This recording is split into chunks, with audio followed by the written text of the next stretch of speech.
Hi hello friends, എല്ലാ കൂട്ടുകാർക്കും ഇന്നത്തെ എപ്പിസോഡിലേക്ക് സ്വാഗതം. അങ്ങനെ കിരണും കല്യാണിയും കൂട്ട് രൂപയുടെയും സേനന്റെ അടുത്തേക്ക് പോയിരിക്കാട്ടോ. അവിടെ നമ്മുടെ ആൽബിയും അതുപോലെ തന്നെ സോണിയുണ്ട്. അപ്പൊ എല്ലാവരും കൂടെ ഒരുമിച്ചാണ് വിഷുവൊക്കെ അണിയൊക്കെ കണ്ട് വിഷുവൊക്കെ ആഘോഷിക്കണത്. അതിനുശേഷം ആൽബി പറയുന്നുണ്ട്, ഇവിടെ തൊട്ടടുത്ത് ഒരു പള്ളിയുണ്ട്, ഒരു വലിയ പള്ളിയാ.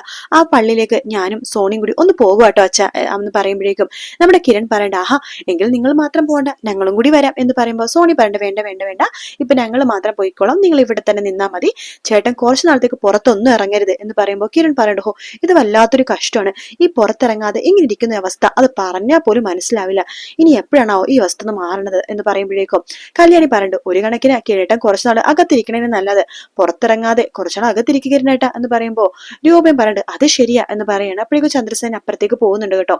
ആ സമയത്ത് രൂപ എടുത്ത് പറയുന്നുണ്ട് കിരൺ, അതെ അമ്മേ, ഇന്നൊരാള് രാത്രി അമ്മയും മോളെയും കാണാൻ വേണ്ടി അങ്ങോട്ടേക്ക് വരുന്നുണ്ട്, അമ്മയും മോളെയും കാണാൻ വേട്ടോ.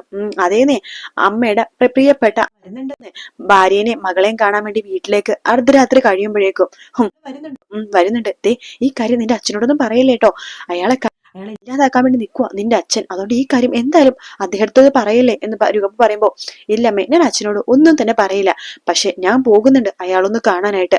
മോനെ നീ എന്തൊക്കെയാ പറഞ്ഞത്, വെറുതെ പോകണ്ട കേട്ടോ എന്ന് രൂപ പറയുമ്പോ, പോണോ അമ്മേ, അല്ലെങ്കിൽ നാളൊരു സമയത്ത് എന്റെ അച്ഛനും അമ്മക്കും ഭീഷണിയായിട്ട് അയാൾ ഇനിയും വരും, അയാളെ ഒരു കിടന്ന കിടപ്പ് കിടത്താൻ വേണ്ടി ഞാൻ ഇന്ന് പോകുന്നുണ്ട്, അർദ്ധരാത്രി കഴിയുമ്പോഴേക്കും അയാളെ വീട്ടിലെത്തുമ്പോൾ ഞാനും അവിടെ എത്തും, അയാൾ ഇല്ലാതാക്കാനായിട്ട്, അയാളെ ഒറ്റയടിക്ക് ഇല്ലാതാക്കാനല്ല, ഇഞ്ചിഞ്ചായിട്ട് ഇല്ലാതാക്കാനായിട്ട് അമ്മേ എന്ന് പറഞ്ഞിട്ട് കിരൺ ഇങ്ങനെ നിൽക്കുവാട്ടോ.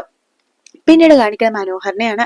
മനോഹർ കുളിച്ചൊരുങ്ങി സുന്ദര കുട്ടപ്പനായിട്ട് കയ്യിലൊരു കവറൊക്കെ ആയിട്ട് വന്ദനയുടെ വീട്ടിലേക്ക് വന്നിരിക്കട്ടോ. വാതിൽ തുറക്കുമ്പോ വന്ദനയുടെ അച്ഛനാണ് വാതിൽ തുറക്കണം. ആഹാ മരുമോൻ ഇങ്ങ് എത്തിയല്ലോ, വാ വാ അകത്തേക്ക് വാ എന്ന് പറഞ്ഞ് വിളിക്കാണ്. എടി ദേ മരുമകൻ എത്തിയട്ടോ എന്ന് പറയുമ്പോ, ആഹാ മോൻ എത്തിയോ, ദേ മോളെ വന്ദനെ, ദേ ജീവൻ എത്തിയട്ടോ എന്ന് പറയാണ്. ആ അകത്തേക്ക് വാ മോനെ, അല്ല ഇവിടെ കണിയൊന്നും വെച്ചില്ലേ എന്ന് മനോഹർ ചോദിക്കുമ്പോൾ, ഇല്ല മോനെ ഞങ്ങൾ കണിയൊന്നും വെച്ചില്ല, ഇന്ന് മോൻ എന്തായാലും ഇങ്ങോട്ടേക്ക് വരുമെന്നറിയാം, അപ്പൊ മോനെ കണി കാണാൻ വേണ്ട ഞങ്ങൾ ഇവിടെ നിന്നത്. കൊള്ളാച്ച, ഞാൻ ഇങ്ങോട്ട് വരുമെന്ന്, ഞാനാണ് ഇവിടെ ആദ്യം വരുന്നതെന്ന് അറിഞ്ഞെങ്കിൽ ഞാൻ ഇങ്ങോട്ട് വരില്ലായിരുന്നു മോനെ, ഞങ്ങൾ മനഃപൂർവ്വം മോനോട് പറയാതിരുന്നതാ, വിഷുവിന് ആദ്യം വീട്ടിലേക്ക് വരുന്ന ആളാണല്ലോ കണി എന്ന് പറയുന്നത്, ഈ വീട്ടിലേക്ക് ആദ്യം വന്നത് മോന, ഇന്നതേ പാൽക്കാരനോട് പത്രക്കാരനോട് പോലും വരണ്ടെന്ന് പറഞ്ഞിരിക്കുക മോന ഇവിടെ മോന കണി കാണാനായിട്ട് എന്ന് പറയുമ്പോൾ, ഈ അച്ഛന്റെ അമ്മയുടെ ഒരു കാര്യം എന്ന് പറയുമ്പോഴേക്കും നമ്മുടെ വന്ദന വരുവാണ്. വന്ദന മനോഹരനെ നോക്കുവാണ്. ആ സമയത്ത് അച്ഛൻ പറയുന്നുണ്ട്, കണ്ടില്ലേ എന്റെ മോളും കണി കണ്ടിരിക്കുന്നത് ഇന്ന് മോനെയാ, ജീവൻ മോന എന്ന് പറയുമ്പോ, ഓ നിങ്ങളുടെയൊക്കെ ഒരു കാര്യം, ഞാനും ഇന്ന് കണി കാണാന്ന് വെച്ചാൽ നിങ്ങളെ തന്നെ കാണാൻ വേണ്ടി ഇങ്ങോട്ട് വന്നത്, അല്ല മോൻ വരുന്ന വഴിക്ക് വേറെ ആൾക്കാരെ കണ്ടിട്ടുണ്ടാവില്ലേ, അതൊക്കെ കണ്ടിട്ടുണ്ട് അച്ഛാ, അത് നമ്മൾ കാണുമല്ലോ, പക്ഷെ കണിയായിട്ട് കണ്ടിരിക്കണത് നിങ്ങളെ തന്നെയാട്ടോ, ഞാൻ ഈ വിഷു കഴിഞ്ഞിട്ട് നിങ്ങളെ കയ്യോട് തരാൻ വേണ്ടി വന്നതാ എന്ന് പറഞ്ഞിട്ട് കയ്യിൽ നിന്ന് കുറച്ച് ചില്ലറത്തൊണ്ട് എടുത്തിട്ട് നമ്മുടെ അമ്മയുടെ കയ്യിലും അച്ഛന്റെ കയ്യിലും വന്ദനയുടെ കയ്യിലേക്ക് കൊടുക്കാണ്. വന്ദന അടുത്ത് പറയുന്നുണ്ട്, മോൾക്ക് ഇത് മാത്രമല്ലട്ടോ, ദേ ടണ്ടടാ ഇതും കൂടി ഉണ്ട്, ഇതിന്റെ വിഷു സ്പെഷ്യൽ സമ്മാനമാണ്, എന്തിനാ മോനെ വരുമ്പോ മോൾക്ക് ഇങ്ങനെ സമ്മാനങ്ങൾ വാങ്ങിച്ചു കൊടുക്കുന്നത്, അച്ഛാ ഇത് ഞാൻ അച്ഛനോടും പറയാറില്ലേ, വരുമ്പോ എനിക്ക് ചെക്കല്ലേ അച്ഛൻ തരാറ്, ഇത് അതൊന്നും അല്ലല്ലോ അച്ഛൻ, മോൾക്ക് 1-2 പവന്റെ മാലയല്ലേ, മോളെ ഇന്ന് ഈ സമ്മാനം വലത് കൈ വെച്ച് വാങ്ങിക്കേ എന്ന് പറഞ്ഞിട്ട് ആ കവറ് വന്ദനയുടെ കയ്യിലേക്ക് കൊടുക്കാണ്. ആ സമയത്ത് അച്ഛൻ പറയുന്നുണ്ട്, മോനും എനിക്കൊരു സമ്മാനം തരാനുണ്ട് അച്ഛാ, ദേ ചെക്കും കാശൊക്കെ ആണെങ്കിൽ എനിക്ക് വേണ്ട കേട്ടോ, ദേ മോനെ വിഷുക്കന്നിട്ടും എന്താണെങ്കിലും വേണ്ടാന്ന് പറഞ്ഞൂടാ, 2 കൈ നീട്ടി സന്തോഷത്തോട് സ്വീകരിക്കണം, അങ്ങനെയാ വിഷുക്കന്നിട്ട് സ്വീകരിക്കേണ്ടത് എന്ന് പറഞ്ഞിട്ട് ആ ചെക്കിന്റെ ആ ഒരു പേപ്പർ എടുത്തിട്ട് നമ്മുടെ മനോഹരന്റെ കയ്യിലേക്ക് കൊടുക്കാൻ കവറ്, ഇതെന്താ വെച്ചാ ചെക്കാണോ എന്ന് ചോദിക്കുമ്പോ, അതെ അതെ എന്ന് അച്ഛൻ പറയുന്നുണ്ട്. ശേഷം വന്ദന പറയുന്നുണ്ട്, അമ്പലത്തിൽ പോയിട്ട് വരാന്ന് പറയാണ്. മനോഹർ പറഞ്ഞിട്ട്, അമ്പലത്തിൽ പോയി വരാന്നല്ലേ മോള് പറഞ്ഞത്, വാ നമുക്ക് ഒരുമിച്ച് അമ്പലത്തിലേക്ക് പോവാം, ഞാനും പോയിട്ടില്ല, എന്നാ ഞങ്ങൾ പോയിട്ട് വരാവേ എന്ന് പറഞ്ഞിട്ട് വന്ദനെ കൂട്ടിക്കൊണ്ട് മനോഹർ വന്ദന പറഞ്ഞിട്ട്, ഞാൻ ഒരുങ്ങിട്ട് വരട്ടെ മുകളിലേക്ക് കയറി പോവാണ്. മനോഹർ പറഞ്ഞിട്ട്, അച്ഛാ ഞാനെന്നാ കാറിന്റെ ഉള്ളിലിരിക്കാവേ, മോള് വരുമ്പോ പെട്ടെന്ന് പോയിട്ട് വരാലോ, ശരി മോനെ ആയിക്കോട്ടെ എന്ന് പറയാണ്. അങ്ങനെ മനോഹർ കാറിന്റെ ഉള്ളിൽ കയറി ഇരിക്കുക കേട്ടോ. കാറിന്റെ ഉള്ളിൽ കയറിയിരിക്കുന്ന വേറെ ഒന്നിനല്ല, ആ ചെക്ക് നോക്കാനായിട്ടാണ്. അങ്ങനെ ചെക്ക് തുറന്നു നോക്കുമ്പോൾ മനോഹറിന്റെ കണ്ണ് തലപ്പോവാണ്. 5 കോടിയുടെ ചെക്കാട്ടോ അത്. ഈശ്വര എന്തത് 5 കോടി, നേരത്തെ ഒരു 2 കോടി തന്നു, ഇപ്പൊ 5 കോടി, മൊത്തം 7 കോടി. ഈശ്വര മരുമക്കൾ ഇങ്ങനെ സ്നേഹിക്കുന്ന അമ്മായിപ്പന്മാരുണ്ടാവോ, അതും കല്യാണത്തിന് മുമ്പ്, ഇങ്ങനെ പോണെങ്കിൽ കല്യാണം കഴിഞ്ഞാൽ 10-20 കോടിയെങ്കിലും ഇവരെനിക്ക് തരാതിരിക്കില്ല. അങ്ങനെയാണെന്നുണ്ടെങ്കിൽ ആ സരയുനെ ഷാരിനെ അവരുടെ വീട്ടുകാരെയൊക്കെ ഒഴിവാക്കണം, ആ സരയുനെ ഇന്ന് തന്നെ ഡൈവേഴ്സ് ചെയ്യണം, എന്നിട്ട് വന്ദനെ കിട്ടി സുഖമായിട്ട് ജീവിക്കണം. അതെ ഇത്രയും കൂടിയൊക്കെ കിട്ടാ പുളിക്കോ, എന്തായാലും അടിപൊളി എന്നൊക്കെ പറഞ്ഞ് ഇങ്ങനെ ആലോചിക്കുമ്പോ വന്ദന അങ്ങോട്ടേക്ക് വരുവാട്ടോ. പോവാ മോളു, പോകാം എന്ന് പറഞ്ഞിട്ട് വന്ദന അകത്തേക്ക് കയറുവാണ്. ശേഷം നമ്മുടെ മനോഹർ പറഞ്ഞിട്ട്, മോളെ ഈ കൊല്ലത്തിൽ കാണാൻ വേണ്ടി ഞാൻ രാവിലെ തന്നെ ഇങ്ങോട്ടേക്ക് വന്നത്, എന്നാലും മോളെ ഞാൻ മോളോട് പിണക്കുക, എന്താ പിണങ്ങുന്നെന്ന് വന്ദന ചോദിക്കുമ്പോ, ഇത് കണ്ടില്ലേ മോളുടെ അച്ഛൻ തന്നത് 5 കോടി രൂപയുടെ ചെക്കാ തന്നത്, ഇതിനു മുമ്പാണെങ്കിൽ 2 കോടി രൂപയുടെ ചെക്ക് തന്നു. ദേ ഇപ്പൊ 5 കോടി രൂപയുടെ മൊത്തം 7 കോടി രൂപയുടെ ചെക്ക എനിക്കിപ്പോ തന്നിരിക്കുന്നത്. ഇങ്ങനെ വിളിച്ച് അപമാനിക്കുകയാണെങ്കിൽ ഞാൻ വരില്ലായിരുന്നു മോളെ എന്ന് പറയുമ്പോ അച്ഛൻ സ്നേഹം കൊണ്ടിട്ടല്ലേ എന്ന് വന്ദന ആക്ഷൻ കാണിക്കാം. ആ അത് ശരിയാ, എന്ന് നമുക്ക് അമ്പലത്തിൽ പോയാലോ? ഏത് അമ്പലത്തിലാ പോവാ എന്ന് വന്ദന ചോദിക്കുമ്പോ ഇവിടെ തൊട്ടടുത്തൊരു ശ്രീകൃഷ്ണ ക്ഷേത്രമുണ്ട്, ബുധനാഴ്ച ക്ഷേത്രം. ഒരു ക്ഷേത്രമാണത്. ആ ക്ഷേത്രത്തിൽ അങ്ങനെ അധികം ആൾക്കാരൊന്നും വരാത്തൊരു ക്ഷേത്രമാണ്. നമുക്ക് അങ്ങോട്ടേക്ക് പോയാലോ? പോകാം എന്ന് വന്ദന പറയാണ്. മനോഹർ മനസ്സ് വിചാരിക്കാണ്, ഈശ്വര ആ ക്ഷേത്രത്തിൽ അധികം ആൾക്കാർ വരാത്ത ക്ഷേത്രമാണ്, അവിടെ തന്നെ പോവാ എന്ന് പറഞ്ഞിട്ട് വന്ദനയും കൂട്ടിക്കൊണ്ട് ആ ക്ഷേത്രത്തിലേക്ക് പോകുക കേട്ടോ. അവിടെ പോയിട്ട് വന്ദനയും കൂട്ടിക്കൊണ്ട് അവിടെ ആ അമ്പലത്തിൽ തൊഴുതുകൊണ്ടിരിക്കുകയാണ്. ആ അമ്പലത്തിൽ തന്നെ വന്നിരിക്കുകയാണ് നമ്മുടെ സരയും ഷാരിയും കൂടിയിട്ട്. അവരിങ്ങനെ തൊഴുതു പോകുമ്പോഴേക്കും വന്ദന അവിടെ നിന്ന് കുറച്ചങ്ങോട്ട് മാറി നിൽക്കുന്ന സമയത്ത് മനോഹറിനെ കാണുന്നുണ്ട് കേട്ടോ. അമ്മേ അത് നോക്കി, മനുവേട്ടനല്ലേ അത് എന്ന് പറയുമ്പോ മനു അവിടെ തൊഴുതുകൊണ്ടിരിക്കുക. ആ മോളെ അവൻ തൊഴുവല്ലേ? ആ അതെ മനുവേട്ട എന്ന് പറഞ്ഞ് വിളിക്കുകയാണ്. ഈശ്വര നശൂലം ഇവിടെയും വന്നോ? ആ എന്താ മോളെ ഇവിടെ? അല്ല ഞങ്ങൾ ഈ അമ്പലത്തിൽ വരാന്ന് വെച്ചിട്ട് ഇങ്ങോട്ട് വന്നതാണ്, ഒരു അർച്ചനയൊക്കെ കഴിപ്പിക്കാനുണ്ട്.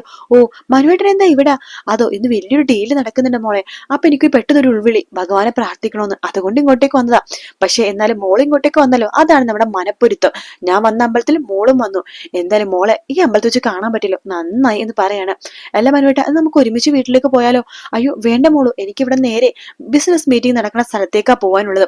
മോൾക്ക് എന്തോ അർച്ചന കഴിപ്പിക്കണമെന്ന് പറഞ്ഞില്ലേ, മോൾ അർച്ചന കഴിപ്പിച്ചിട്ട് വാ എന്ന് പറയുമ്പോഴത്തേനെ വന്ദന അങ്ങോട്ടേക്ക് വരുവാ കേട്ടോ.